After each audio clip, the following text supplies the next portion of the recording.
Hello বন্ধুরা, কেমন আছো তোমরা সবাই? আজ আমরা অর্গানিক কেমিস্ট্রির একটা important topic neighbouring group participation বা একে বলা হয় অ্যাঙ্কিমারিক অ্যাসিস্ট্যান্ট, এই নিয়ে আলোচনা করব।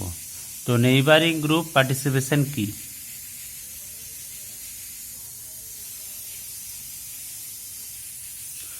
ধরো এই রকমের কোনো একটা সাবস্ট্রেট আছে, এখানে R1 R2 R3 R4 Z এল এই সবগুলো হচ্ছে যে এর সাথে কোনো গ্রুপ অ্যাটাচ আছে। এখানে কি হবে, ধরো জেড, এই জেড এক হচ্ছে কি হয় লোন পেয়ার বা নেগেটিভ চার্জ আছে, আর এল এল হচ্ছে কি লিভিং গ্রুপ।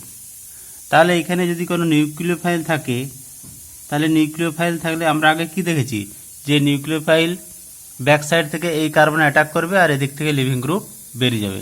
এটা যদি হয় তাহলে এটা হবে কি নর্মাল রিয়েকশন, নিউক্লিওফাইল এদিক থেকে এই কার্বন অ্যাটাক করবে আর এল বেরিয়ে যাবে, SN2 টাইপের রিয়েকশন। এটা হলে নর্মাল আমরা যে প্রোডাক্ট পাবো সেই প্রোডাক্ট পাবো। কিন্তু এই নেইবারিং গ্রুপ পার্টিসিপেশন এর ক্ষেত্রে কি হবে, এই যে জেড আছে, জেড যে লোন পেয়ার আছে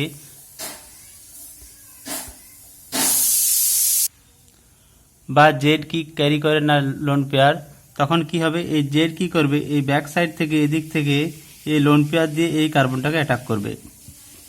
প্রথম কথা কি হচ্ছে না, জেড আর এল এল এই যে গ্রুপটা পার্টিসিপেশন করবে আর এই লিভিং গ্রুপ এরা কি হবে, অ্যান্টিতে থাকবে, অ্যান্টি পেরিপ্লেনার থাকবে, এদের পজিশনটা কি হবে, অ্যান্টি হতে হবে।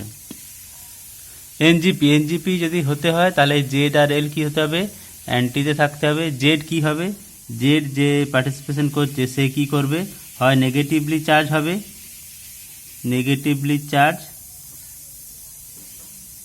বা কি হবে, বা কন্টেন লোন পেয়ার।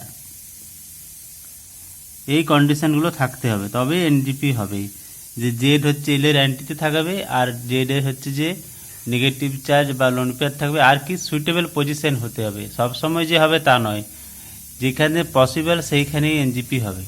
তাহলে কি হচ্ছে, জেড লোন পেয়ার দিয়ে এই কার্বনটাকে অ্যাটাক করবে আর এলকে কি করবে, এলকে বাইরে বের করে দেবে, ঠেলে বের করে দেবে। তাহলে এখানে দেখো একটা আমরা নিউক্লিওফাইল অ্যাটাক করার আগে একটা ইন্টারমিডিয়েট আমরা পেয়ে থাকছি।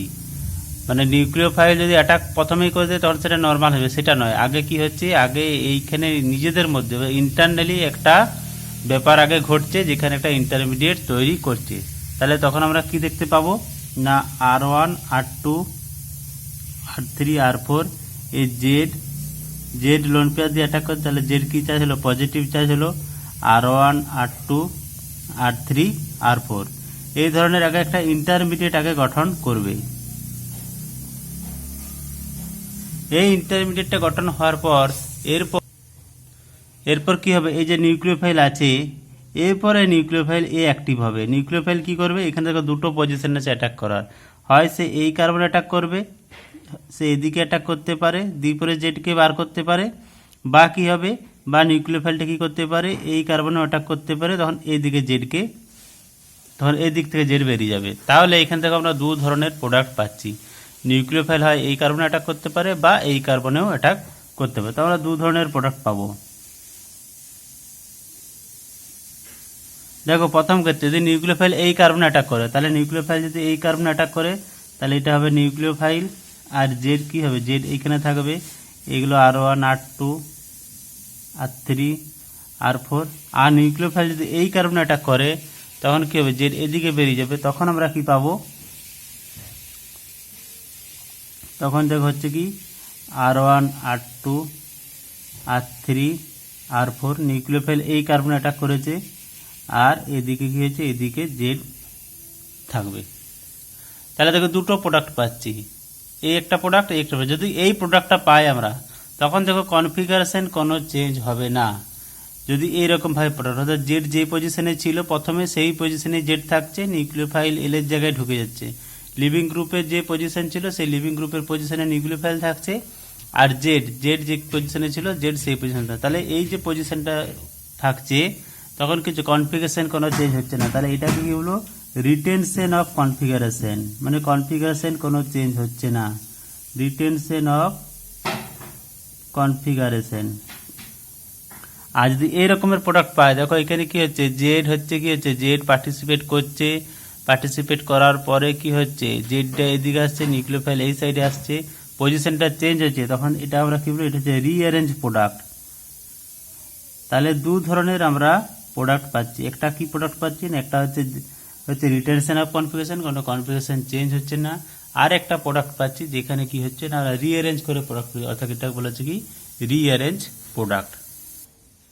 এখানে একটা ব্যাপার আসছে যে যখন এনজিপি হচ্ছে, অর্থাৎ জেড যখন পার্টিসিপেট করছে, তখন এই এনজিপির ক্ষেত্রে যেসব বিক্রিয়ার ক্ষেত্রে এনজিপি হবে, সেই সব বিক্রিয়া কী হবে, রেট কী হবে, রেট ফাস্টার হবে। যেসব বিক্রিয়ার ক্ষেত্রে এনজিপি হবে তাদের ক্ষেত্রে বিক্রিয়ার বেগটা বেড়ে যায়, তাই জন্য রেট ফাস্টার হয়। তাই জন্য এই জন্য এনজিপিকে কী বলা হয়, এই এনজিপিকে আরেকটা বলা হয় কি অ্যানকিমারিক অ্যাসিস্ট্যান্ট, মানে হচ্ছে কি না বিক্রিয়ার বেগটা স্বাভাবিকের তুলনায় বেড়ে যাচ্ছে, মানে বিক্রিয়াটা খুব দ্রুত হবে। তাহলে যেখানে এনজিপি হবে সেখানে রেটটা বেড়ে যাবে, সেই জন্য একে বলা হয় অ্যানকিমারিক অ্যাসিস্ট্যান্ট। এই টার্মটা আমাদেরকে মনে রাখতে হবে। এরপর আমরা কিছু এক্সাম্পল করব। এখানে দেখো দুটো রিয়েকশান দেওয়া হয়েছে, তাহলে এখানে কোন বিক্রিয়ার ক্ষেত্রে রেটটা বেশি হবে, দেখে মনে হচ্ছে কি যে এখানে নিউক্লিওফাইল আছে, এখানে অ্যাটাক করবে, ক্লোরিন এখানে বার করে দেবে, তাহলে এই বিক্রিয়ার বেগটা বেড়ে যাবে, কিন্তু তা নয়। এখানে কী হবে, এই বিক্রিয়ার রেট অফ দ্য রিয়েকশান, বিক্রিয়ার রেট কী হবে, এক নম্বর রিয়েকশানের রেটটা কী হবে, 2 নম্বর বিক্রিয়ার চেয়ে বেশি হবে। কারণ কি, এখানে অক্সিজেন, এই অক্সিজেনের লোন পেয়ার থাকার জন্য কি হবে, এ আগে হচ্ছে যে ইনভলভ হবে এনজিপিতে, দিয়ে ক্লোরিনকে বের করে দেবে। ক্লোরিনকে বের করে দেওয়ার পর কি হচ্ছে, এখানে একটা ইন্টারমিডিয়েট এরকম গঠন করছে। পরের ধাপে কি হবে, নিউক্লিওফাইল কি করবে, এই কার্বন অ্যাটাক করবে, একে নিউট্রালাইজ করবে। তাহলে এই যে বিক্রিয়া 1 এখানে এনজিপি হচ্ছে, তাহলে মনে রাখতে হবে যে যেখানে বিক্রিয়া এনজিপি হবে সেই বিক্রিয়ার রেট হবে কি বেশি। তাহলে এখানে রেট যদি কম্পেয়ার করি 1 আর 2, তাহলে 1 নম্বর বিক্রিয়ার ক্ষেত্রে রেট কী হবে, রেট বেশি হবে 2 নম্বর ক্ষেত্রে। 2 নম্বর কী হবে, নর্মাল নিউক্লিওফাইল হবে, অ্যাটাক হবে, ক্লোরিনকে বের করে দেবে। তাহলে ব্যাখ্যাটা আমাদেরকে এইভাবে করতে হবে যে এইখানে অক্সিজেনের লোন পেয়ার থাকার জন্য কী হবে, এনজিপি পার্টিসিপেট হবে, অক্সিজেন লোন পেয়ার দ্বারা প্রথমে আগে কী হবে, ক্লোরিনকে বের করে দেবে, পরের ধাপে নিউক্লিওফাইল অ্যাটাক করবে। তাহলে এখানে এনজিপি হচ্ছে বলে বিক্রিয়ার রেটটা কী হবে, রেটটা বেশি হবে। ধরো আরেকটা রিয়েকশন লিখছি, এ একটা রিয়েকশন আর এ একটা রিয়েকশন, 3 আর 4 মধ্যে যদি বলা কম্পেয়ার করতে হয় যে কার রিয়েকশনের রেটটা বেশি হবে, তাহলে রিয়েকশনের রেটটা কার বেশি হবে, এখানে এই গ্রুপটার বা মানে হচ্ছে যে এই যে 3 নম্বর রিয়েকশনের রেটটা বেশি হবে। তাহলে রেট কি হবে, রিয়েকশনের রেট 3 গ্রেটার দেন 4, অর্থাৎ বিক্রিয়ার বেগ 3-এর বেশি হবে, 4-এর কম হবে। কারণ কি, এখানে এই পিএইচ থাকার জন্য কি হবে না, দেখো এখানে পিএইচ থাকার জন্য কি হচ্ছে, পিএইচ মানে কি বেনজিন রিং। তাহলে বেনজিন রিং থাকার জন্য কি হবে, মনে রাখতে হবে যে এই ডবল বন্ডও কিন্তু এনজিপিতে পার্টিসিপেট করতে পারে, যেমন লোন পেয়ার নেগেটিভ চার্জ করে, সেরকম ডবল বন্ডও এনজিপিতে পার্টিসিপেট করতে পারে। ডবল বন্ড কী করে, এখানে এনজিপিতে পার্টিসিপেট করবে, তারপর কী হবে, এদিকে ক্লোরিনকে বের করে দেবে। তাহলে এখানে যেহেতু এনজিপি হবে, সেই জন্য কী হবে, এনজিপি হওয়ার জন্য এই বিক্রিয়ার বেগ কী হবে, 4-এর চেয়ে বেশি হবে। তাহলে এখানে কী হচ্ছে, পিএইচ মানে এরভাবে পরীক্ষায় দেওয়া হবে, পিএইচ মানে কিন্তু বেনজিন রিং। তাহলে বেনজিন রিং থাকার জন্য কী হচ্ছে, ডবল বন্ড। তাহলে ডবল বন্ডও কী হবে, এনজিপিতে পার্টিসিপেট করে। তাহলে এনজিপিতে পার্টিসিপেট করার জন্য বিক্রিয়ার রেট কী হবে, 3-এর বেশি হবে, 4-এর কম হবে। এই ধরনের যদি কোনো সাবস্ট্রেট থেকে থাকে, তাহলে এই ধরনের সাবস্ট্রেট থেকে তাহলে কী হবে, সালফার। এই সালফার কী করবে, এই লোন পেয়ার দ্বারা এই কার্বনটাকে অ্যাটাক করবে, দিয়ে ক্লোরিনকে বের করে দেবে। তাহলে এখানেও কী হবে, এখানেও এনজিপি হবে। তাহলে যেখানে এই ধরনের সাবস্ট্রেট দেখতে পাবে সেখানে কী হবে, এনজিপি হবে এবং বিক্রিয়ার রেট কী হবে, বিক্রিয়ার রেটও বেশি হবে। তাহলে সালফার কী করছে, সালফার লোন পেয়ার দ্বারা অ্যাটাক করছে, এখানে সালফার লোন পেয়ার দ্বারা অ্যাটাক করছে এই কার্বনটাকে। তাহলে কী হচ্ছে, সালফার পজিটিভ চার্জ হচ্ছে, ক্লোরিনটা এখান থেকে বেরিয়ে যাচ্ছে, -Cl, ক্লোরিন বেরিয়ে যাচ্ছে। পরের ধাপে কী হবে, পরের ধাপে নিউক্লিওফাইল কী করবে, নিউক্লিওফাইল এরপর এদিকেও অ্যাটাক করতে পারে, এদিকেও অ্যাটাক করতে পারে, তখন যে পজিশনে অ্যাটাক করবে সেরকম প্রোডাক্ট আমরা পাবো। তাহলে মনে রাখতে হবে যেখানে এই ধরনের সাবস্ট্রেট থাকবে সেখানে কিন্তু বিক্রিয়াটা কোন দিকে যাবে, সেখানে এনজিপির মাধ্যমে বিক্রিয়াটা প্রসিড করবে। এখানে দেখো একটা কোশ্চেন দেওয়া আছে যে তার rate of reaction of 4-methoxypentyl tosylate with ethanol is 4000 time faster than N-pentyl tosylate। তাহলে এটা কিভাবে ব্যাখ্যা করবে, তাহলে দেখো আমরা দুটো স্ট্রাকচার আগে আঁকবো। দুটো স্ট্রাকচার মানে কি হচ্ছে, দা 4 মিথক্সি পেন্টাইল টসাইলেট। তাহলে 1 2 3 4 আমাদেরকে 5টা কার্বন করতে হবে। তাহলে হচ্ছে যে কীরকম হবে এই প্রোডাক্টটা হবে, এই সাবস্ট্রেটটা হবে কেমন, OCH3 1 2 1 2 3 4 5 টসাইলেট মানে OTS গ্রুপ। তাহলে এটা কি হচ্ছে 4 মিথক্সি, তাহলে 1 2 3 4 4 মিথক্সি পেন্টাইল 1 2 3 4 5টা কার্বন টসাইলেট। এই বিক্রিয়ার রেট কি বলেছে, এই বিক্রিয়ার rate in presence of ethanol, ethanol মানে হচ্ছে ETOH। তাহলে ইথানলের প্রেজেন্সে এই বিক্রিয়ার রেট কি বলেছে, নর্মাল এন পেন্টাইল টসাইলেট। তাহলে হচ্ছে যে কি 1 2 3 4 5 এইখানে OTS। তাহলে এই দুটো বিক্রিয়ার রেট কম্পেয়ার করতে দিয়েছে, এটা এ আর এটা ধরো বি, দুটো বিক্রিয়া বলেছে।